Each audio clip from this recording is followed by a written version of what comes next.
Thank you. Good morning. Hi, friends. How is everyone? Yay. So glad to be back with you today. And can I just say, Sister Tina, you have a beautiful voice. Most beautiful voice, most beautiful presence. She has the kind of presence that makes your heart smile.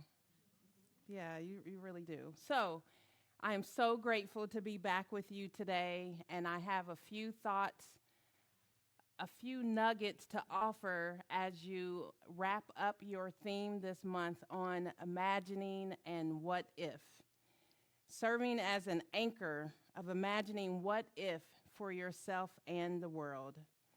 I want to open with offering a metaphysical definition of imagination. Imagination is a faculty of the mind that shapes thought and creates form. It's the power to shape and form thought. Through this faculty, the formless takes form. And with our imagination, we lay hold of ideas and we clothe them with substance.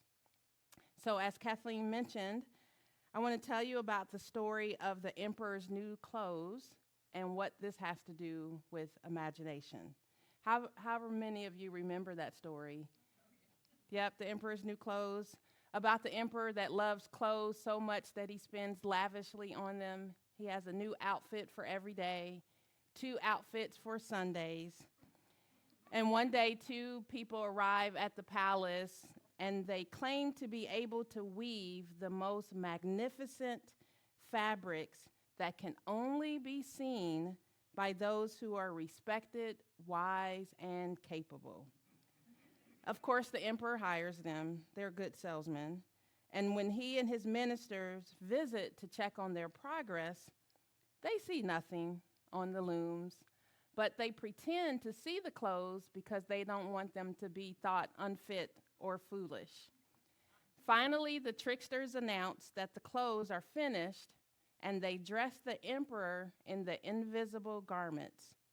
The emperor parades through the city in his new clothes, and everyone pretends to admire them, also not wanting to appear unfit or foolish.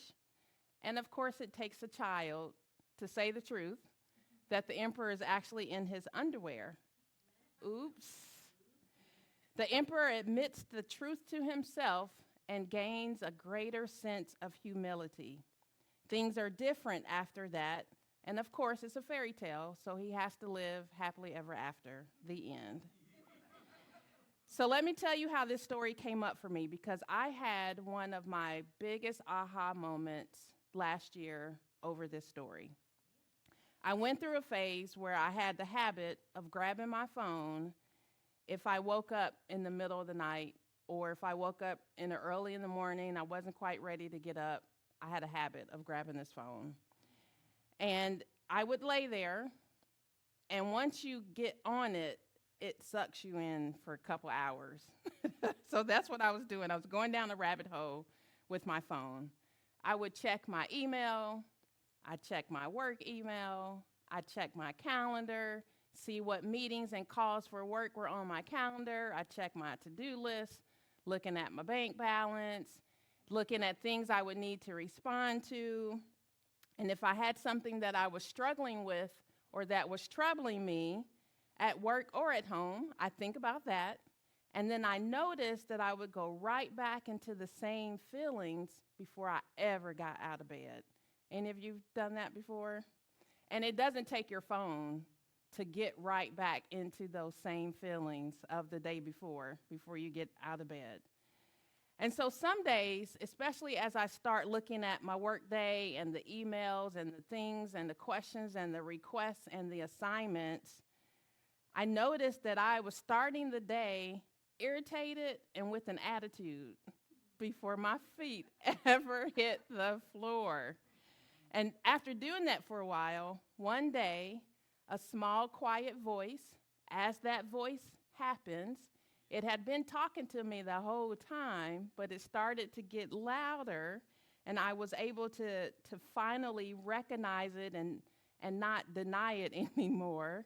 I realized what I was doing. It hit me. As soon as I was waking up, I was putting on the frustrations and the worries and the problems of the day before. And the story of the emperor and the new clothes came to me. See, the emperor is you and me. The clothes are our thoughts, our ideas, and our feelings about ourselves, what we think is possible, about other people, what we're going through, about the world, and we wear them like outfits. So I was getting up and I was putting on an outfit before I ever got dressed. And I was taking that into my day. And so people would respond, meetings and phone calls and conversations were then mirroring what I was wearing. So our spiritual identity, who we think we are, shapes what we believe and what's possible for ourselves and others. So this fits perfectly, dovetails perfectly into your month of imagining what if. Over time, we impress our thoughts and our feeling habits into our subconscious mind, which become our weaver and our tailors, and they can trick us into thinking that we're wearing something that we're not, or we're not wearing something that we really are, which our divine self. So we then form our consciousness, and it outpictures itself into conditions and situations that we then experience in our lives. And I'm sure you've heard this. We influence our reality through thoughts held in mind. Religious science minister Raymond Charles Barker, one of my favorites, said that there is a power in you right at this instance waiting to be released into the creative action which is your natural birthright. You can release this power, this activity of spirit in any area of your life. Your health, your relationships, your families, your work, your spiritual communities, and the world. So as we become possibilitarians and become someone who believes that solutions and opportunities and positive outcomes are always possible, it's important then to synchronize our consciousness with the one mind and give to that one mind a definite outlet into which it flows and by means of which it operates. Are any of you familiar with the TV reality show from about 20 years ago called What Not to Wear? Anybody heard of that? It aired back in early 2000, lasted about 12 seasons. It's hilarious. So you have two fashion stylists, Stacy and Clinton, and they basically ambush people who were nominated by their friends and family. They would catch them out in public looking a hot mess, and they would get nominated for a makeover. And so the people think they look real good too, and they like really parading in like fur boots and pajamas or something crazy. And so they would have them mirror their favorite outfits in like and three-way mirrors can be vicious. So they have them parade in the three-way mirror, and like they talk about what they love about these outfits. And basically, they would critique them and throw away everything in their closet. So I'm thinking, we don't see this part, but surely these people had to agree behind the scenes to basically be embarrassed on national TV like this. Like, surely they signed a contract that they agreed to this, but the way they present the show, they present it as if like they're secretly filmed and ambushed, and it's quite hilarious. And they give them $5,000 to buy a new wardrobe. They take them shopping. They usually are the kind of people who don't really like shopping. They take them shopping, and they teach them what looks better on them. They hook them up with a makeup artist and a hairstylist so they get their hair did and their face did. And at the end, they have the family and the friends and the coworker gather in like a big event, and then they come out for their big reveal. And they always look fabulous, always look fabulous. And for the most part, not always, there are a couple people who don't enjoy the process, but for the most part, they enjoy learning to see themselves in a new way and learning to put forth and bring out the best within them. So I came up with a version for us today, what not to wear, as we're looking through this lens of imagination and what if. Dreaming into, I like what Reverend Nan said to you all a few weeks ago about your next yet to be. So Albert Einstein said, your imagination is your preview of life's coming attractions.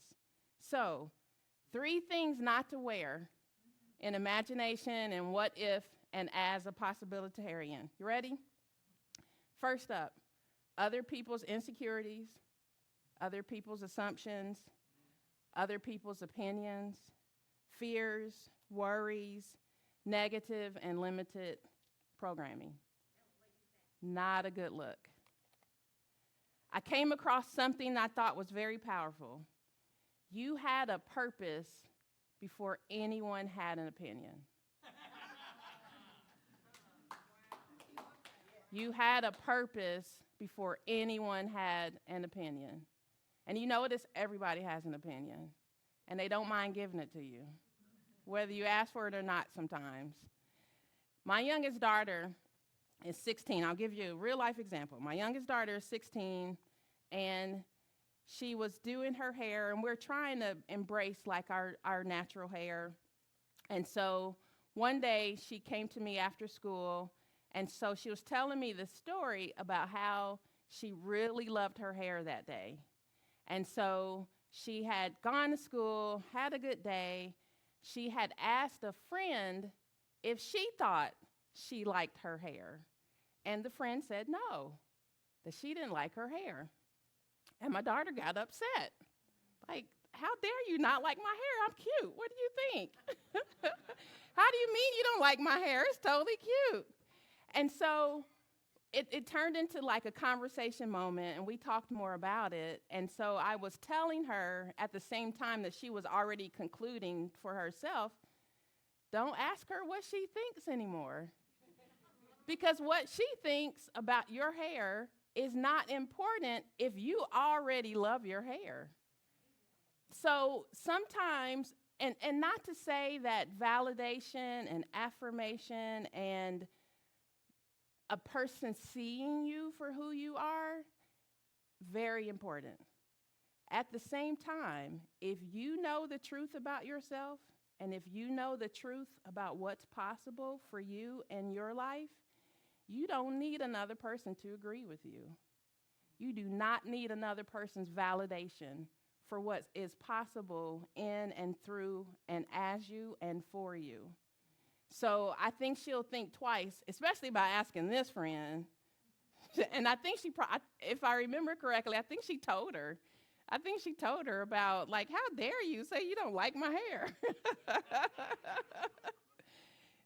So we don't have to wear other people's opinions, especially when it comes to a direction or a compass for our own life. On the flip side, your insecurities and fixed opinions about yourself or other people and conditions also don't look good on you as a child of God. Next thing not to wear, separation. Feeling separate from the truth of who you really are. Being separate from your own wisdom. Separate from thinking that you're separate from your good. If you don't have something, doesn't mean you don't have it. You may not be able to physically touch it or see it, but in spirit, we are one with all there is. So we don't have to wear a sense of separation, thinking that we are separate from the things that we affirm or the things that we imagine or the things that we pray for. I remember a minister once saying, "You'll have it when you have it. When you can get it in here, it will outpicture in the outer." And I saw something else that said, instead of seeking solution, seek alignment. And the solution naturally unfolds. So we are here, my friends, to believe in who we are. Believe in who the divine presence is in us, through us, and then operate from that true identity. The creative principle, this divine presence, already is all that is. You already are in the same image and likeness. It's not something that you have to order. It's not something that you have to make up. It's not something that you have to put on.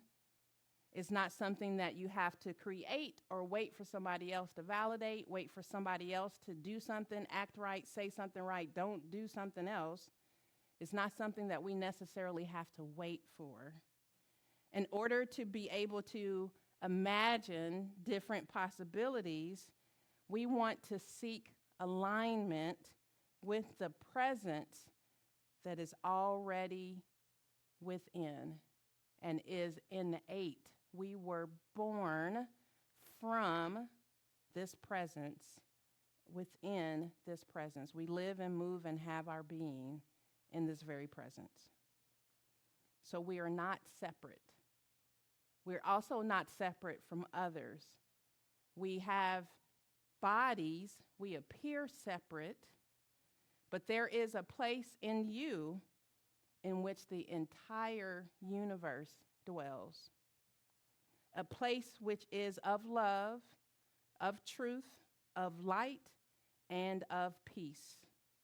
When you are in that place in you, and when I am in that place in me, we are one. It's the meaning of namaste. I salute the divinity in you.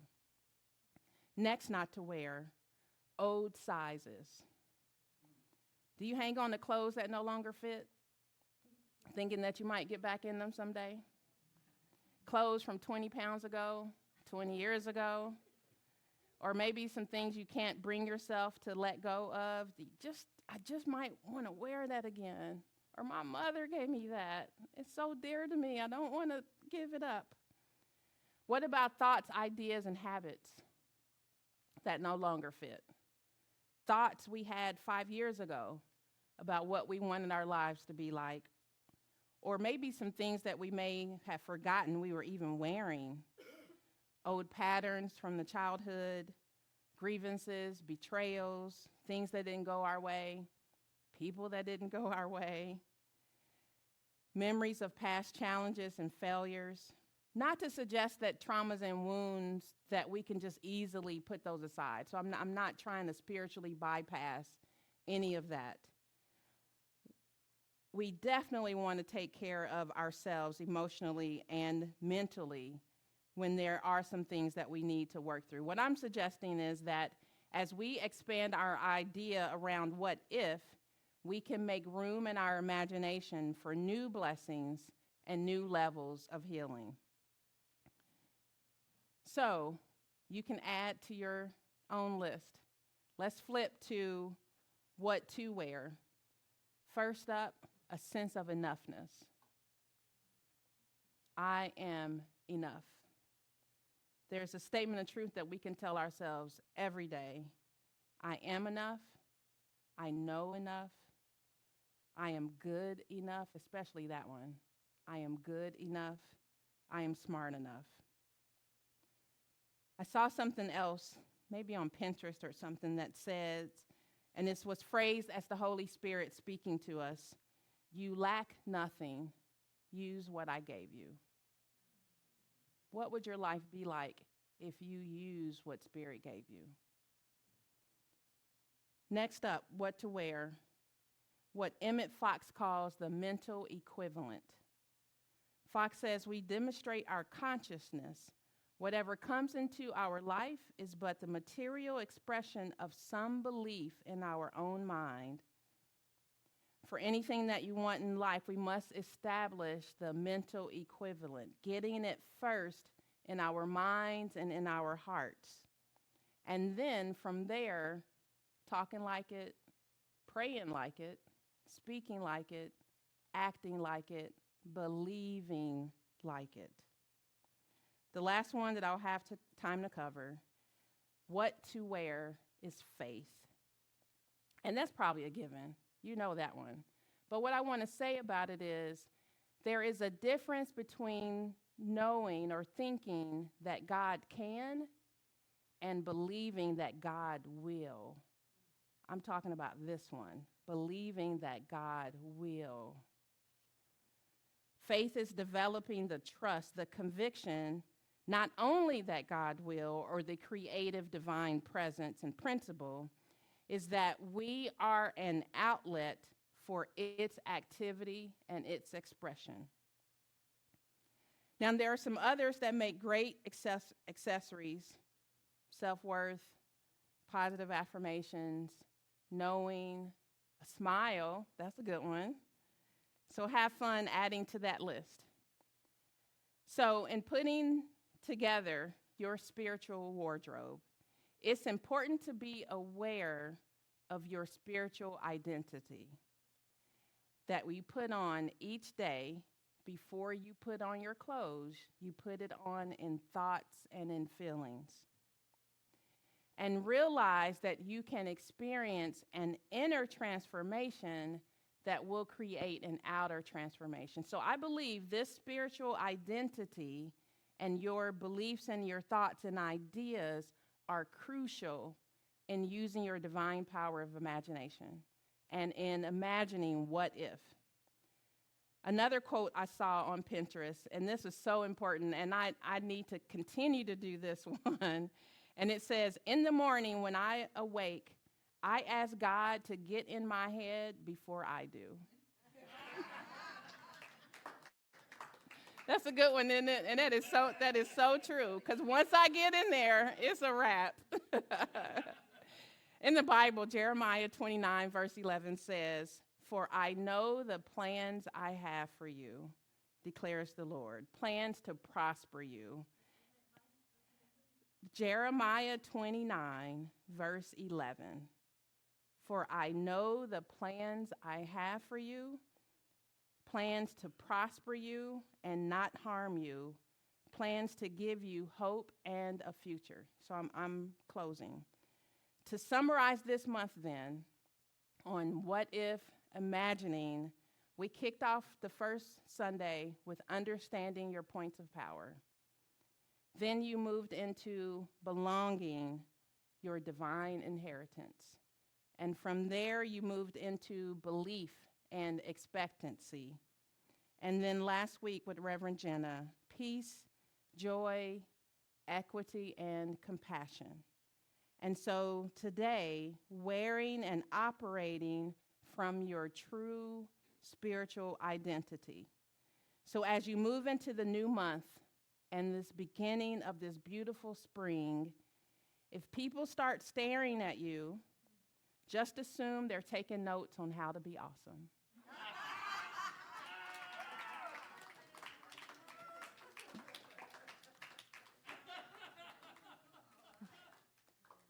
Let us take that into a closing prayer. Divine Spirit, divine presence, with this breath, we create more and expansive, bigger openness for you to move in, through, and as us. In, through, and as our lives. In and through our affairs.